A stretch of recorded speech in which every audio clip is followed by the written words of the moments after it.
Come back here a couple of times to see if she's had her pup.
Can you hear the pipe outside?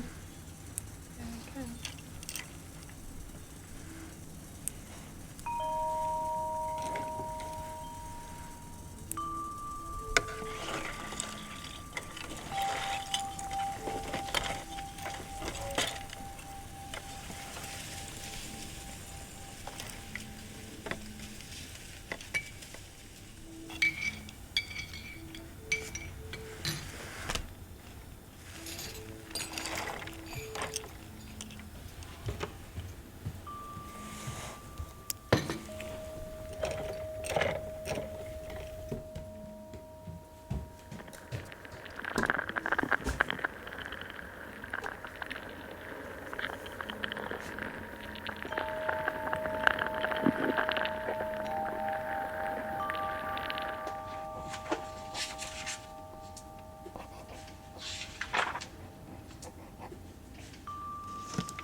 So, we're there.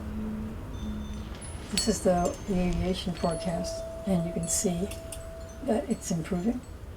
Row of lightning there with a few little spots. So this is what's moving in our direction. The wind picking up to 35, diminishing to 25, 30. There was supposed to be a flight today, a fruit flight. That's been canceled because of the weather. Mm-hmm. This was the tail end of the rain that we had this morning. Why did you make this? I just made it over the years.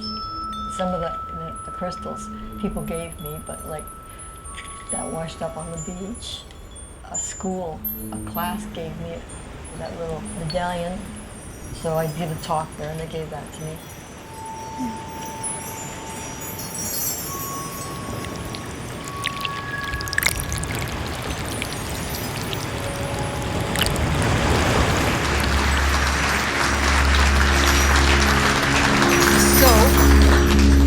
not going to give you a straightforward talk about the natural history of Sable Island. This is more about experiencing Sable. I went to the island in 1971 for a very quick visit. I managed to get a free seat on a flight going out with a journalist. All I wanted to do was to see the horses. I was very keen on horses. I was attending the art college. I had no interest in Sable Island otherwise, and I knew nothing about it.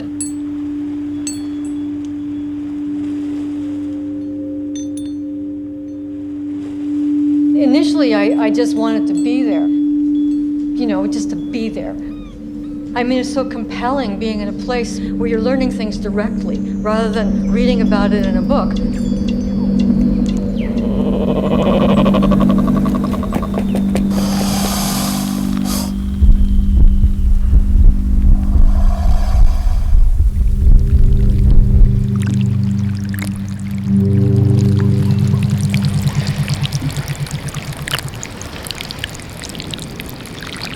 When I got to the island, it was the landscape that enthralled me, and wandering around, learning for myself, discovering for myself, because that's what this whole Sable thing has been. It's been a process of discovery.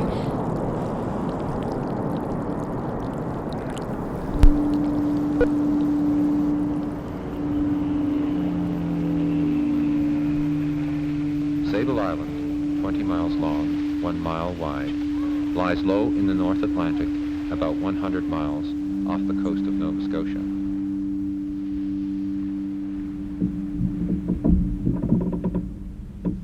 After 1971, I was desperate to get back to Sable Island, so I managed to get a job with a seal research group from Dalhousie University as a volunteer cook.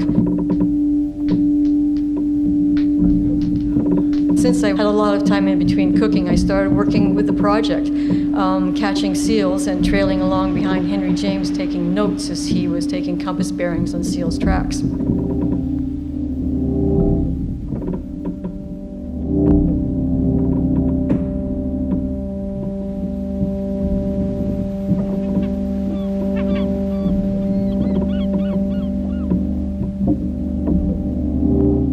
I would say that even now, after 40 years, and that's a total of about 9,000 days on Sable Island, when I'm out on the dunes or out on the beach doing something, I still have these moments of like, that's incredible.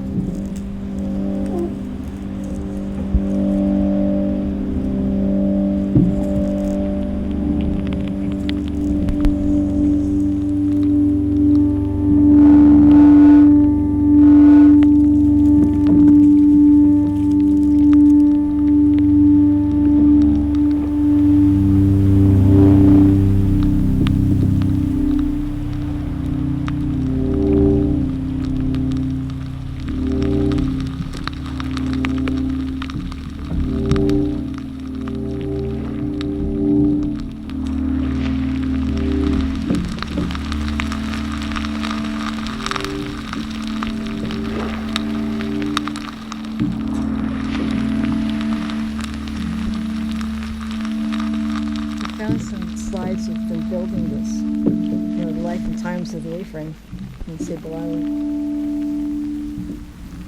Henry James built it with a couple of crew. The reason it has a flat top is it wasn't designed to be an A-frame. They ran out of wood. Built for a 3-year project, and it lasted 20.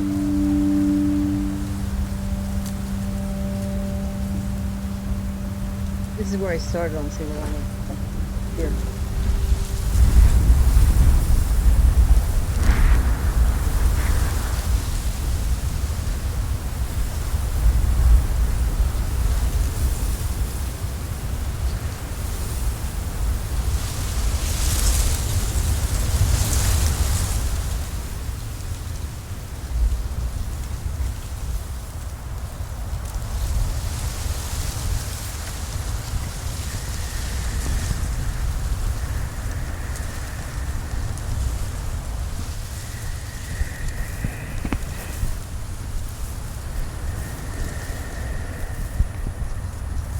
So this is a contact microphone.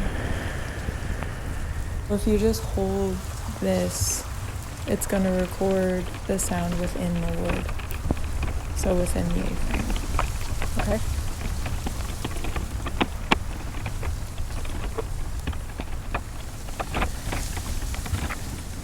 That rattling sound is good. I think that's so cool.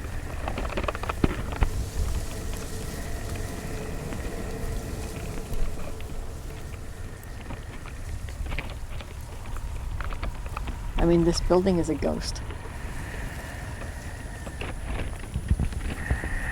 It's a figment of a fragment of the past. It's really the only structure on the island right now that's sort of abandoned. There's no batteries and scrap metal or anything like that buried down there. It's just wood. Mostly just wood kind of sinking into the dunes.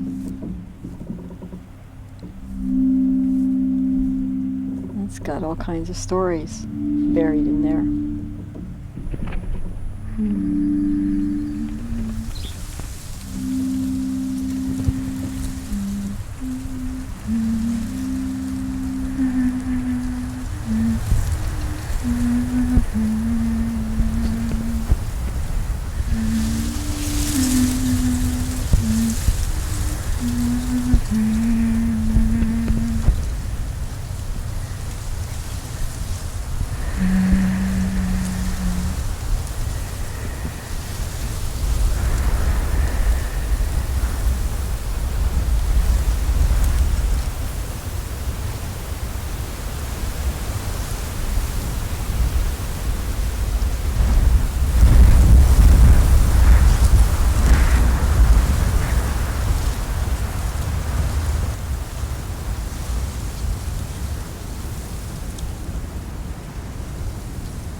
I just looking at pictures of you bonding with the A-frame. Did you have a nap? No. So your film is still in the backpack there. Great.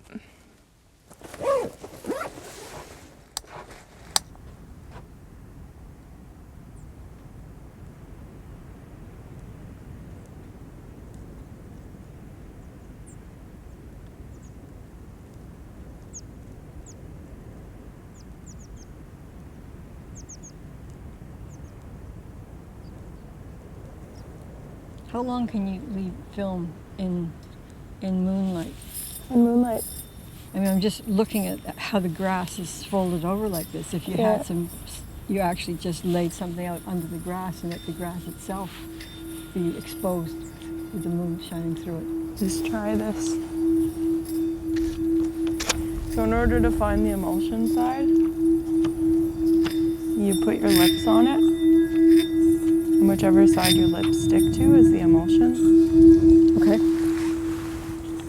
What is this lake called? Pine Tree West. And this will process into weed.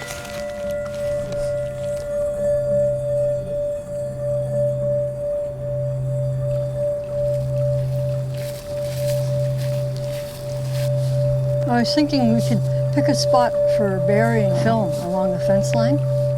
That'd be easy to find. Yeah.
got to the island, one of the first projects I became involved in was collecting horse manure, which could be used to measure parasite burdens in horses, and it could be used to monitor pregnancy rates.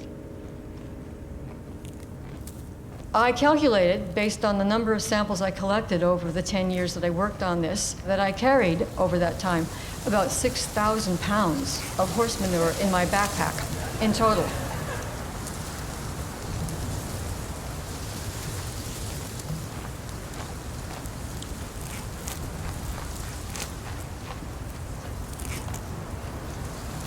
And the other thing that I discovered is that it takes about 4 hours for a Sable Island horse to produce a fresh sample.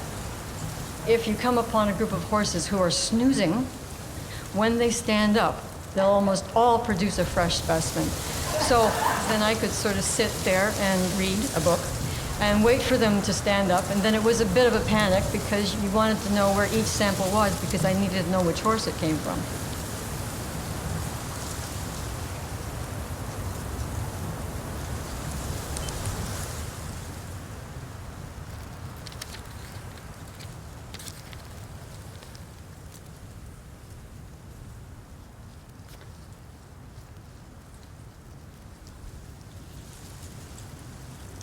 Lots of sow beetles, sow bugs.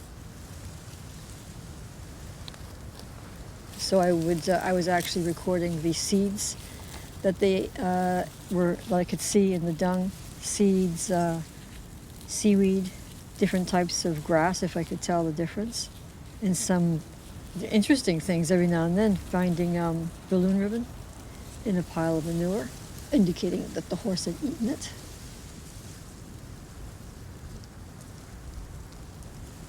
The dung is alive. I find them totally kind of scary. I think maybe it's from being a kid and these things wandering around in basements and things. They're common. Got a road beetle, a sawbug, a centipede, and an ant. Our catch of the day. Oh, look it. Here. Oh my God. Oh my gosh. It may move, you may miss it, but there's a very interesting spider right there. And I'm going to try to catch it. You see the web? Yeah. It's just in there, hunkered down. That guy, where is he? God, they're fast. You see it?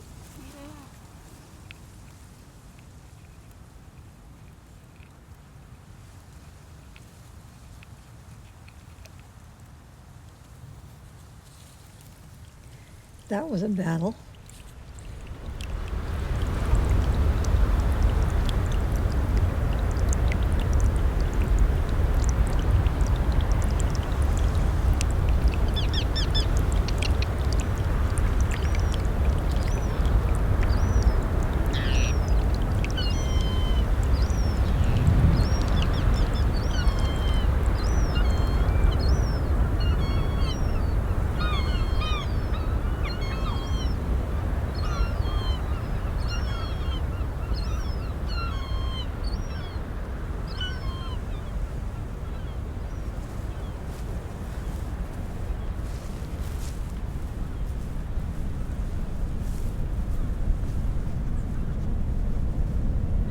This is an incredible view. You can see both ends of the island right now.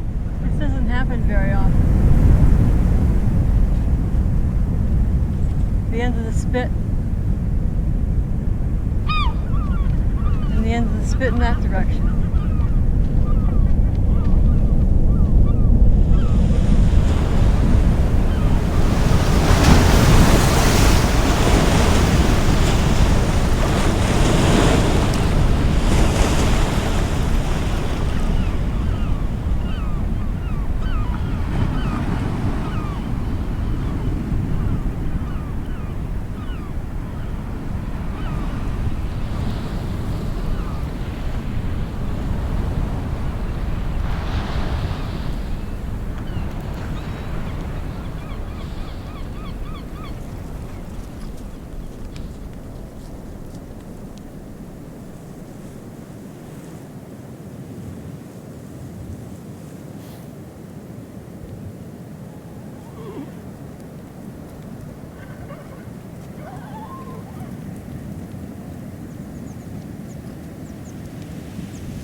What is the logic behind putting horses here? It was just commonly done on offshore islands. People would put sheep, cattle, horses, because there were no predators and you didn't need any fences. You could just let them free range and graze, or in some cases just forget about them. And that's basically what happened with the horses. They were just left behind.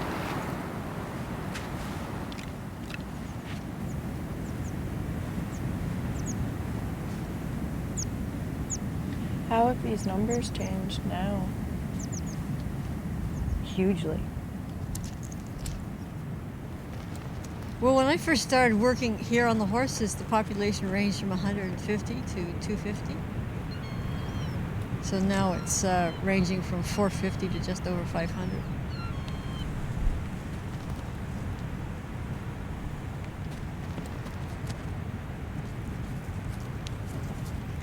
You saw my notebooks. I was, keeping track of their markings on their faces and hair patterns, and that was the main way to identify them.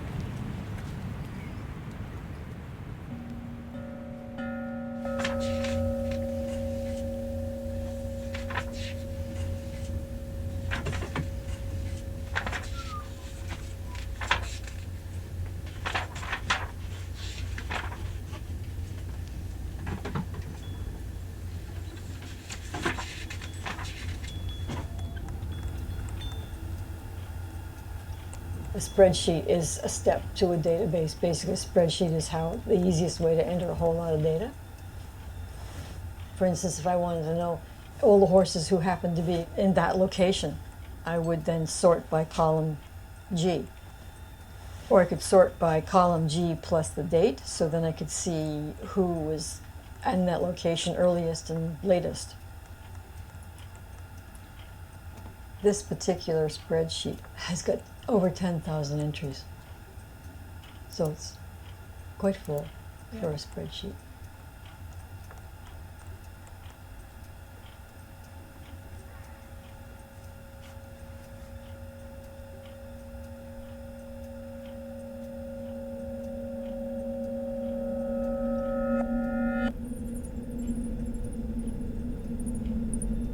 When the horses die, it's sometimes they will die on the beach where they get buried by sand, sometimes more often in vegetated areas, and they get returned to the island very quickly. All the extra nutrients going into the sand causes great burst of vegetation. What we have with this animal is we know where he was during his life from fall to adulthood, what his social status was, what his reproductive record would have been. And then, of course, once they die, collect tissues, genetic tissues, and the skulls. So that kind of life history becomes incredibly valuable.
Nine three three three 730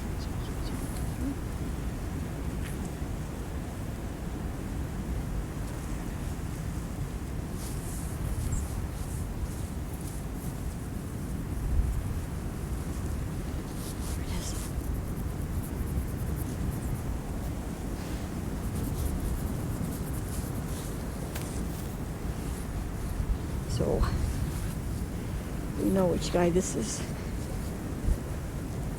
It's not very common, but this horse has had hoof overgrowth condition, so you can see the toes are curled up. I'll just come back with a scalpel and take a small tissue for the genetic information.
This is roll 41, 35mm buried in juniper root.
You see underneath it, all the flesh is gone, but there's loads of beetles and flies. Very active, busy under there, feeding. And then birds can feed on those invertebrates. So it's a source of food for beetles, for invertebrates and birds for quite a while.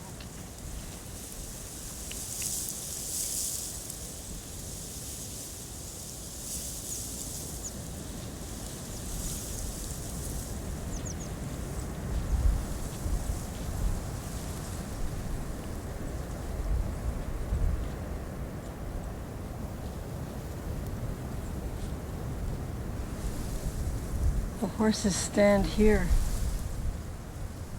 to get some shelter, and they also rub up against the twigs, the exposed underground roots and twigs, and they rub back and forth, grooming their coats. All the manure that they leave gives you this incredibly rich growth. Beach grass, goldenrod for bees. There's two over there, two there. They're just moving around through here.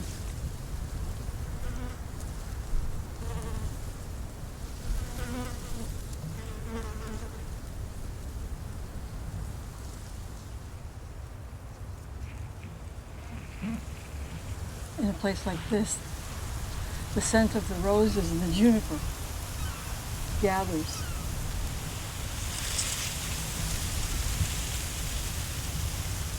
It's like going down into, a lost valley. And it becomes quiet.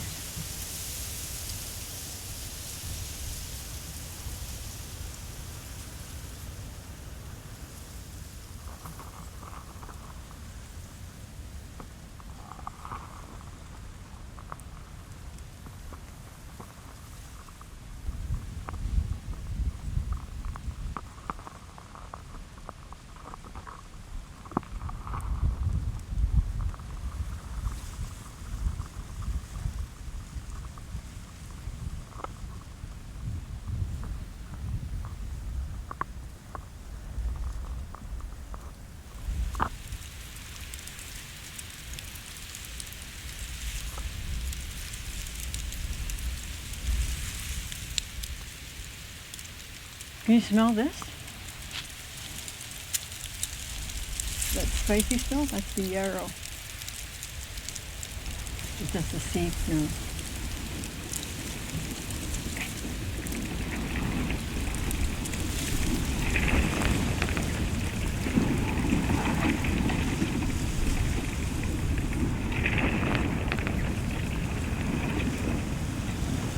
My favorite grass. You can just crawl in amongst the stems and listen to the wind blowing through the leaves. Little things like this. It's like being in the sea, an ocean of green. It moves like the waves.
I started collecting invertebrates for the invertebrate collection for the museum.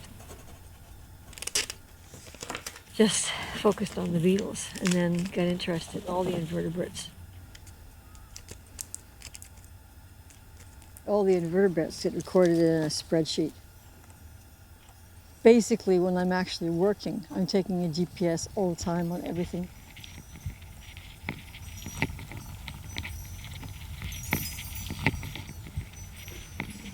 All those jars on that counter are filled with things that I collected on Sable. It's a wealth of specimens, but it's also a high rate of murdering invertebrates on Sable Island, which I do give some thought to. During the last couple of years, we've found 70 additional invertebrates on Sable Island. Just because I've been paying attention to invertebrates just when I've been working on other things, and when I see something, I collect it. It's fascinating that for such a small island that has been studied so much for so long, that even as of this year, still finding things, species that have been overlooked, that haven't been recorded. And the other thing that's quite exciting is that as we keep finding species like this, we're also going to start finding more endemic species, species that don't exist anywhere but on Sable Island.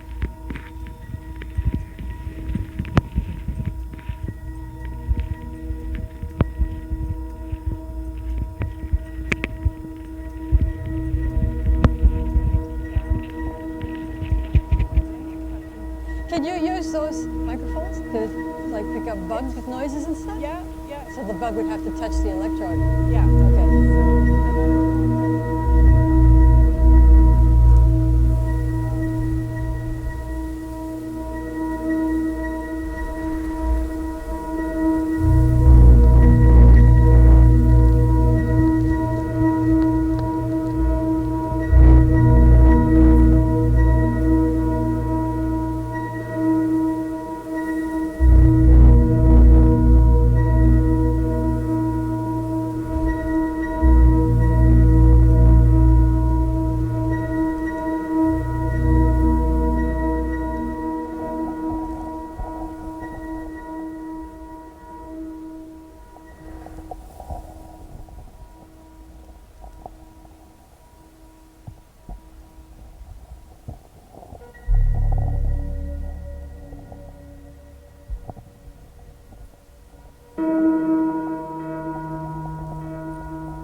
was first on Sable Island. The glaciers were just up on the far eastern end of the island.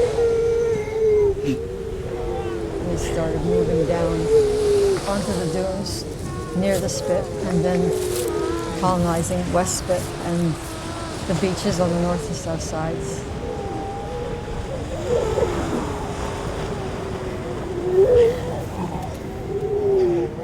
I mean, they produce over 50,000 pups, so that means it's going to be over 50,000 mature females just to start with.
birds are accumulated off North Beach. They're all affected in COVID. A great black-backed gull, intact, no injuries. oregano oil, adult. This is lymphoma, a different kind of bill, tube nose instead of a bill like a bell.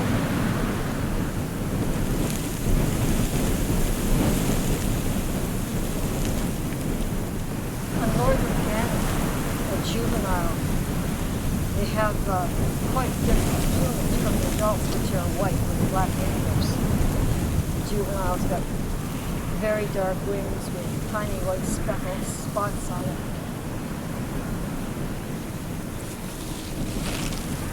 So all the bodies that, the corpses, the bird corpses, and the fragments that are collected have to be taken off the beach because they would get mistakenly counted in the next survey.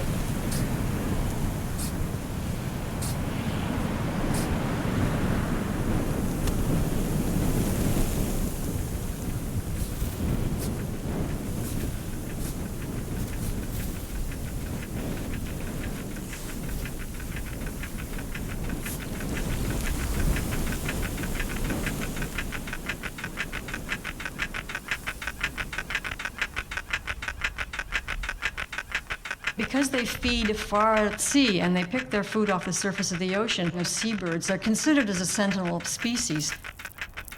They're very susceptible to picking up bits of plastic and swallowing them. So continuing to monitor the stomach contents of these birds gives you an idea of trends in the ocean, of the amount of plastic that's polluting the global ocean.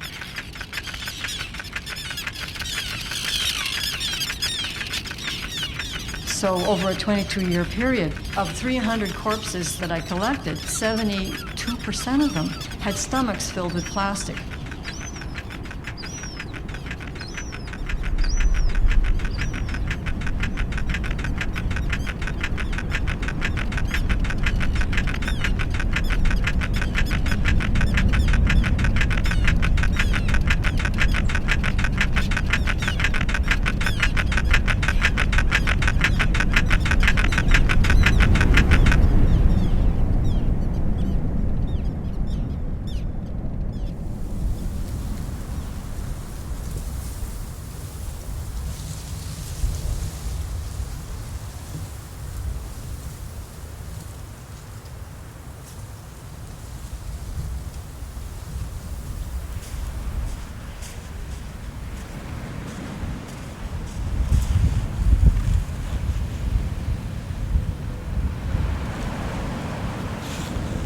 So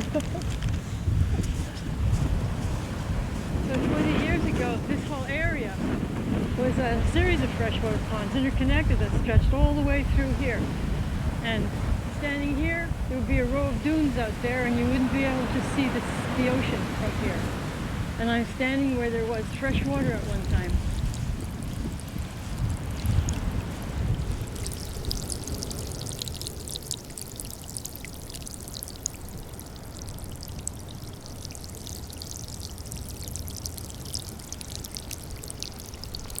The island has been losing freshwater ponds for decades.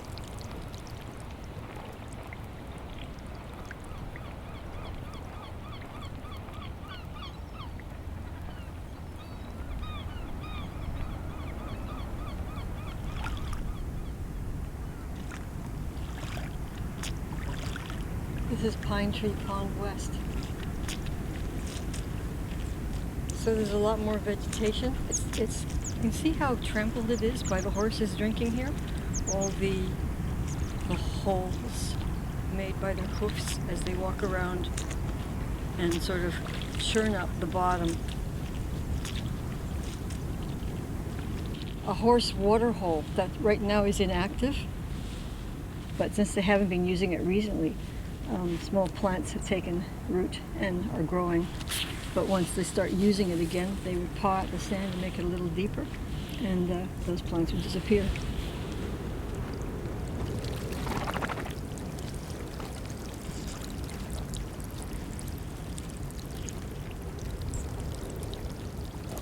Most of the horses on the island drink at water holes anyway, so probably once these ponds disappear, the horses will be fine, but it will affect nesting ducks and shorebirds.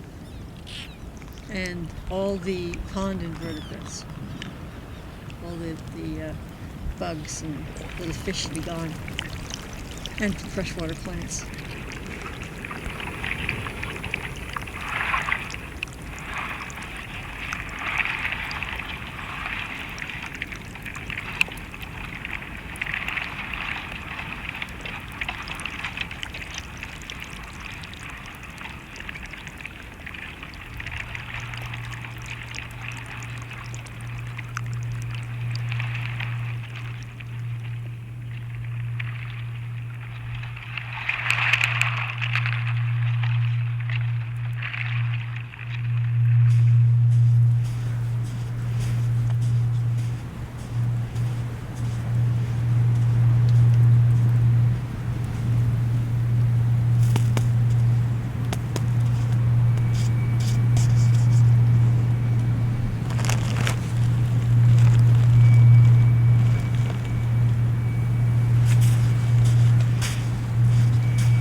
This is actually not an unpleasant chore, kind of like knitting, kind of rewarding.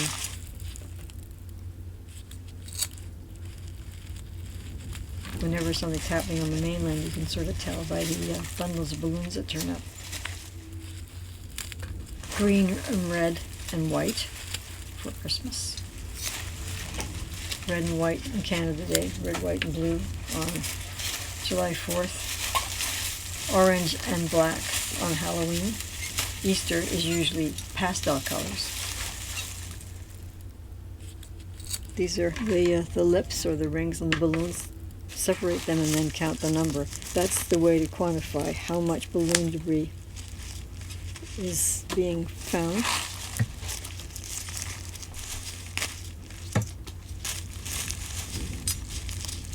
How long have you been doing this, the balloons? I don't know, I guess 15 years. There have been a couple with obituaries. Some of them are "it's a boy" or "it's a girl" announcements. Some are just greetings. And political balloons.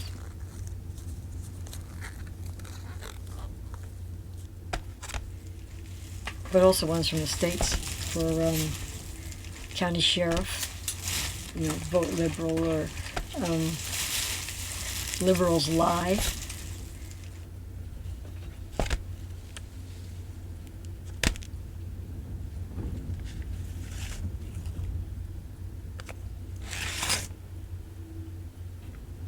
There's really not that kind of survey being done for these anywhere, with the the kind of detail that everything was separated and measured, and the Mylar balloons, any information on the balloons, plus the occasional letter, to people, and some interesting responses.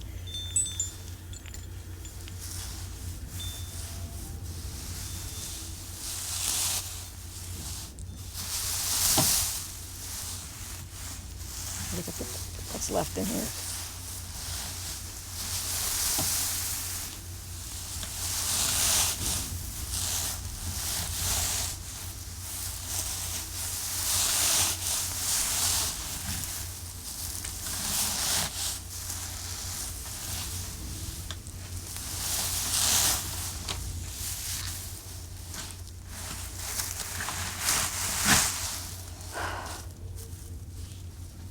So that's all the balloon ribbon you collected in 1 year? Oh no, there'd be a couple of bags like that.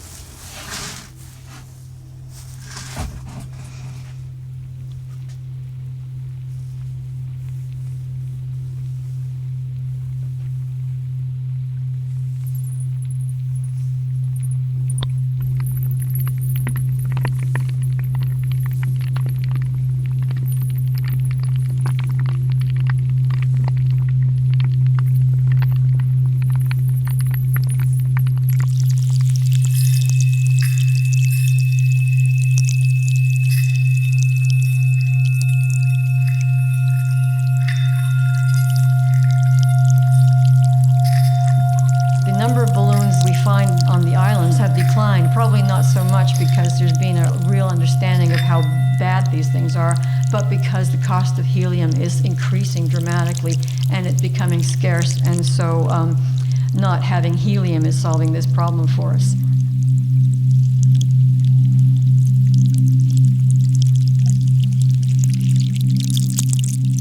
But a couple of examples of some balloons that I found on Sable. This balloon came from Indiana. And when I find any information, like a note or something attached to a balloon, I'll usually write to the people who sent it, not nagging them about not releasing balloons, but just giving them some background information so they can conclude for themselves that it wasn't a good idea. This was a family that on Halloween night in Lafayette, Indiana, this family wrote their information on a disc. They attached it to a balloon bundle, just the one. Just the one. It wasn't a whole release. It was just the one balloon, the one disc. They let it go, and it ended up on Sable Island. It traveled over 2,000 miles, and that would be a straight line. That doesn't sort of account for the gyres and the twists that were taken in the atmosphere, and that landed on Sable Island.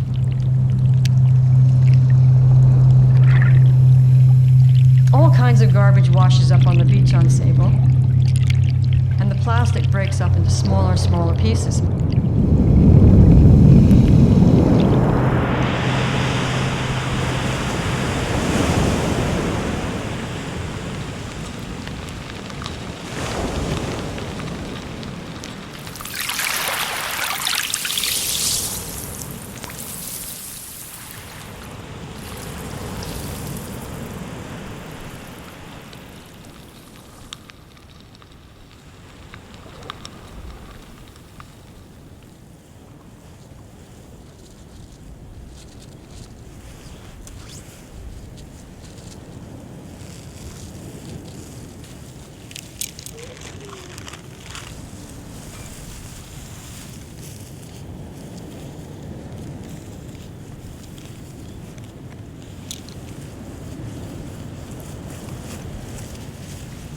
See how they get hidden in there.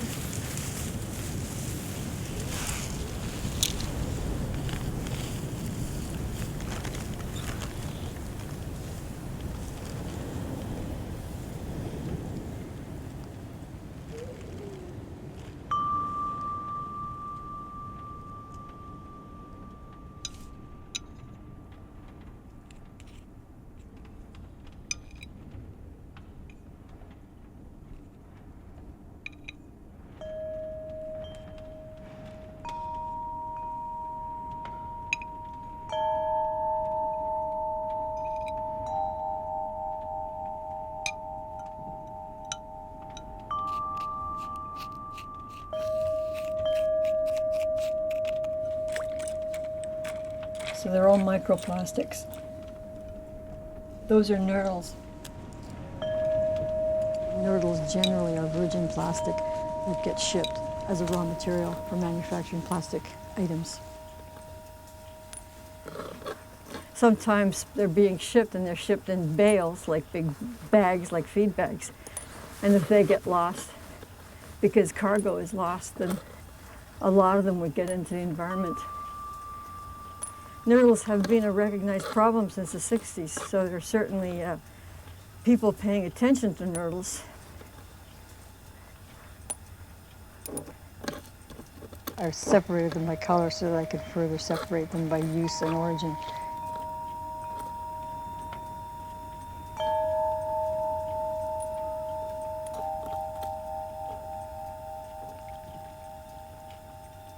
These are bits and pieces of like rope, but they break up into smaller and smaller bits and filaments and whatnot. So what I would do would be collect the water that's got these in it and then just use my tweezers to pick them out.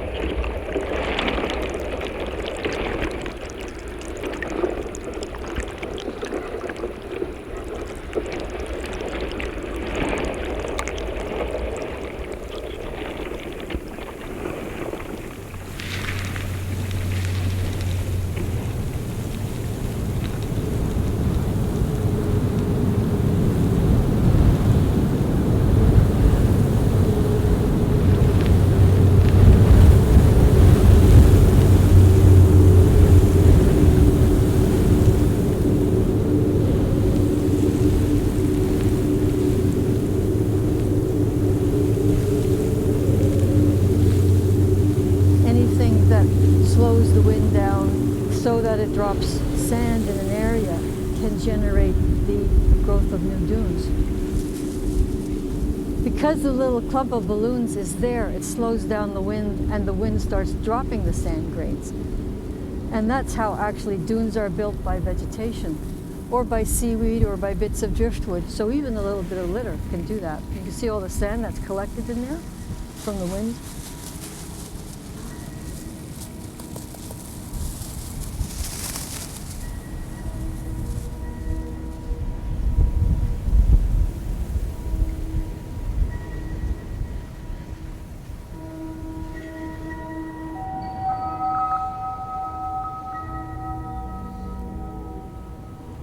There's marine debris on the beach that's way too big to move.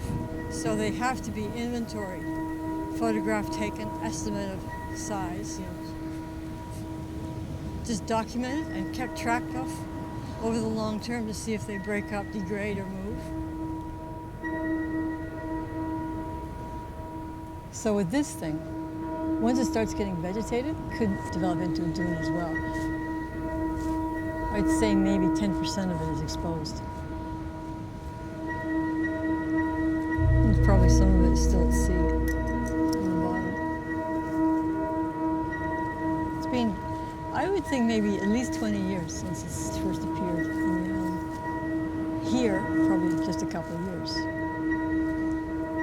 But right now it's fairly well anchored.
the A-frame.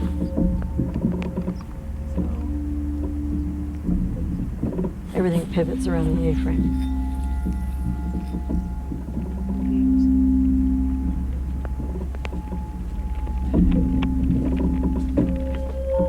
I decided to come back here to spend more time on Sable.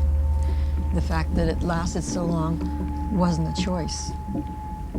I mean, I really didn't think it through. It just, just happened.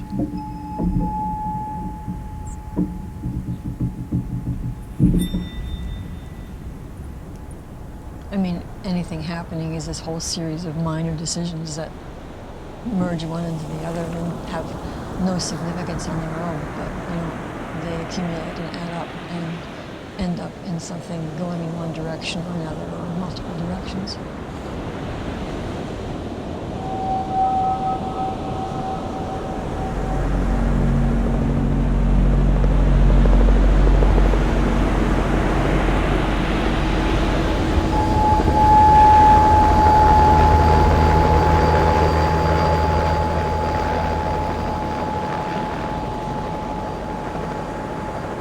Today is a narrowed spit of land, a small, lonely world of seals and wild horses and abandoned dwellings, often known as a graveyard of ships, pounded and constantly reshaped by the surrounding seas, which a handful of volunteers is trying to save from despoliation and oblivion. This island is 20 miles long, and the restoration program has to be rather complicated because there are very few people to help. So what are the most urgent matters to do in this restoration program? Well, the first thing that we would try to do is, in areas such as this, we try to prevent this salt water from washing over here too quickly so that it increases the erosion and prevents vegetation from taking a hold yes. here. Did you make attempts with vegetation? Yes, further Can you show me where? down here. This is a typical thing that the horses here would graze on. Yeah. So how It's do you true. protect them? I can't. There's nothing I can do about it. I'm very, very impressed. Tell me, do you love that island? Certainly. Yeah. It's home, I suppose.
So this is a list of all the stuff that I found, all the items I found during the cleanup.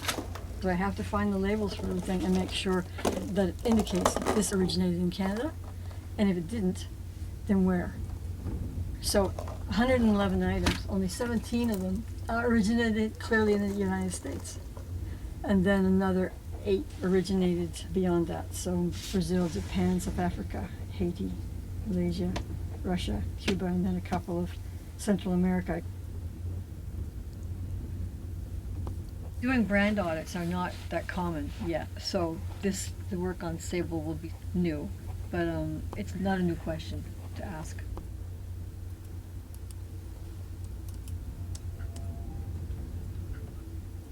This is an important sampling site. Sable Island is an important platform for monitoring the health of the Northwest Atlantic and beyond because of its location. Marine litter is something that we started doing in the 1980s. So you're looking at circulation, but also looking at what are the dominant materials that are contributing plastics to the environment, how much of it is fishing gear, how much it is household use, how much is industrial, that sort of thing.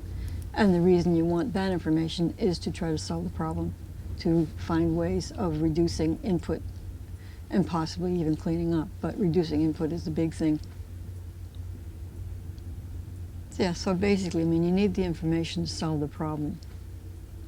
The educational component is to reach out to people who aren't aware, who haven't really thought about it, or have thought about it but aren't really aware of how they might make changes, and reinforcing the idea and the immediacy of the problem, the urgency of the problem for people who are aware of it. Everybody, we all are all using plastics.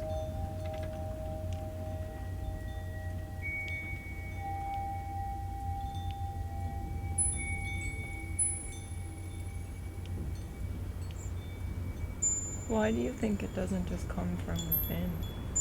Change. Why would you think it does? Because we're destroying the planet. That is our only home.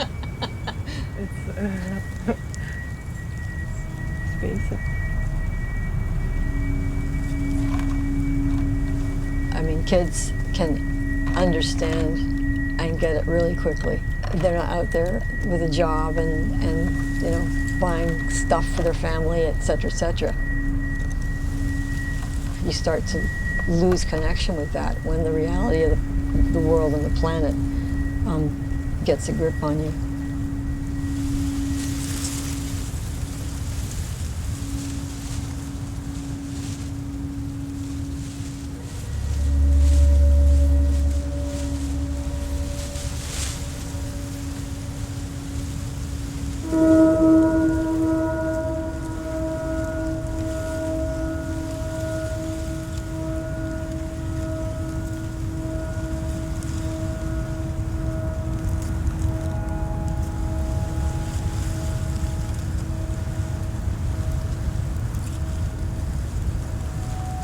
I was like this when I was 11 years old.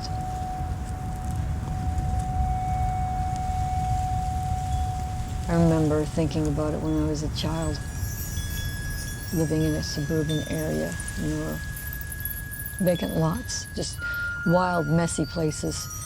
And I used to spend a lot of time in there, in amongst the trees and the shrubs, and just living in my own world.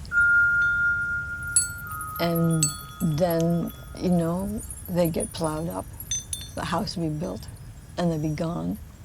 And I mean, it really did occur to me at that age that this was because there were too many people.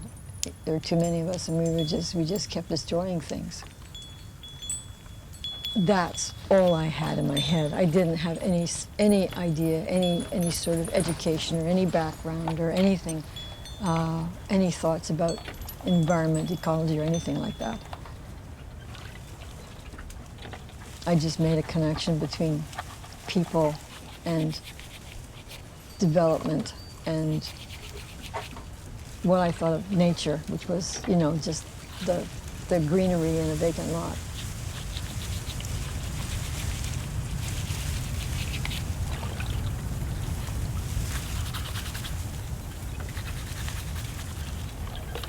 I feel claustrophobic and trapped when I start working with this stuff. It's just a general feeling. It's not a specific feeling that the materials themselves are affecting me, but just the sense of this being in the ocean. I just want people to sort of have a sense of an ever increasing problem with plastics in the ocean.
Night.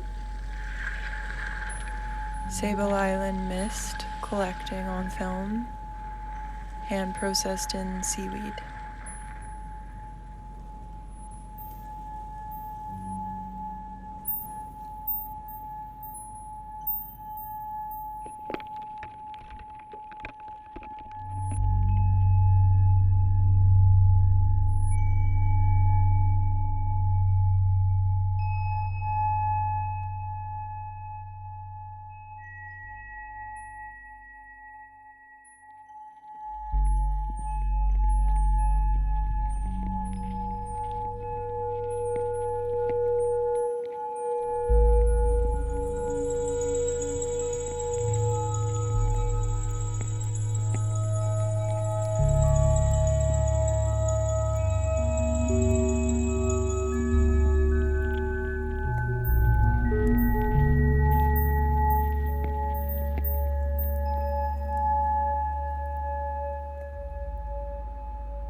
It's beautiful, isn't it? Yeah.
want to stop? Stop, but I should have stopped a long time ago. But I just wasn't paying attention to what was happening. Because it's been really super interesting, super rewarding and engaging and fulfilling to be here. But I lost track of everything else.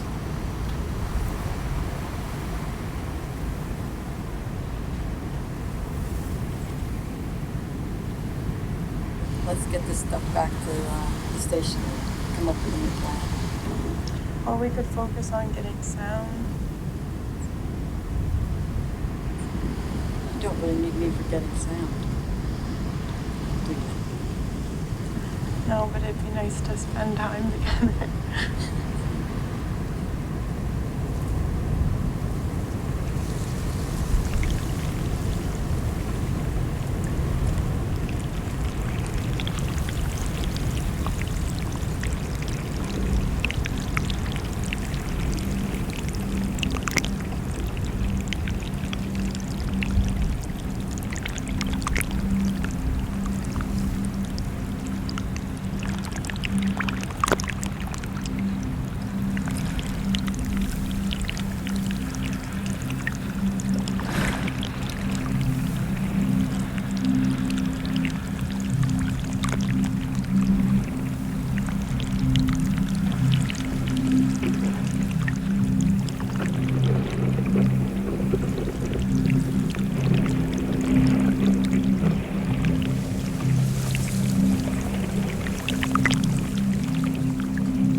$17? Yeah. 10? 10? Yep. And 5. 5. This is the last roll. Your last roll of film? Really? Yeah.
Are you feeling emotional because of the horse?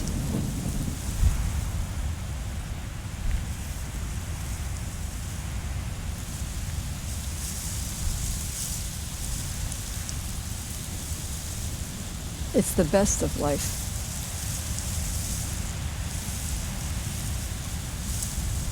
With the animals being able to go about their natural lives, which includes dying and being recycled.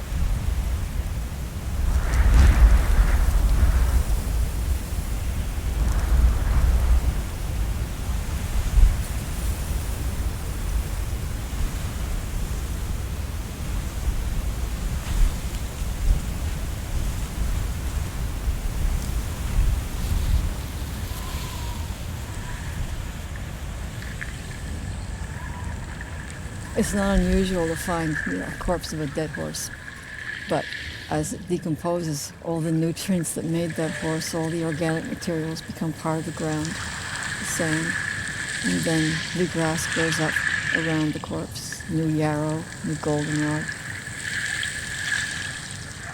And then you see a mare who's nursing a foal, wandering along. She stops to graze the grass next to the corpse. And you see all those nutrients flowing from the dead horse to the ground, to the mare, to the milk, to the foal, which grows up again, and then gets part of the whole system all over again. And because we're here, breathing the air, occasionally eating a cranberry, drinking the water, we're part of the whole flow, the ebb and flow of all the materials that connect us all.